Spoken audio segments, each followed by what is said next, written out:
तलवाड़ा से डॉक्टर अमित जैन इनकी जिज्ञासा है, पूज्य गुरुवर के चरणों में त्रिवार नमोस्तु। महाराज श्री, मेरी जिज्ञासा है कि शास्त्रों में पढ़ने में आता है कि कुछ ऐसे राक्षस और नीच गति के लोग, कुछ ऐसे राक्षस और नीच गति के लोग जो जीव को अच्छे साधु का समागम मिला और उन्होंने उन जीवों को पूर्व जन्म के गति और कर्मों को बताए, जिससे वो जीव अपने पूर्व बुरे कर्मों को जानकर वर्तमान पर्याय को अच्छे कर्म कर मोक्ष या सदगति को प्राप्त हुए। महाराज जी, आज ऐसा क्यों नहीं होता? आप कहोगे कि आज के इंसान में इतनी हिम्मत या इतनी चेतना या इतनी ताकत नहीं होगी, तो वो बात तो सही है, पर काल का भी प्रभाव होगा। लेकिन कुछ 1-2% ऐसे लोग जिनका चेतना का स्तर पूर्व जन्म के कर्मों को देख सके और समझ सके, तो ऐसे इंसान को आगे बढ़ने में सहायता होगी। कृपा आज वर्तमान में ऐसा क्यों नहीं दिखाई देता? अरे वर्तमान में महाराज को ज्ञान ही नहीं, मुझे ज्ञान होता तो बता देता।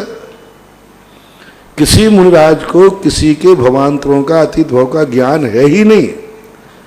कोई कहता है तो झूठा है, यदि होता तो बना देता। अभी तो सबको बैराग दिला देता, बहुत बैराग हो सकता था। बैराग हुआ है शास्त्रों में, जाति स्मरण आदि भवों को सुनकर के लोगों को बैराग हुआ, पर आज हमें ज्ञान है ही नहीं।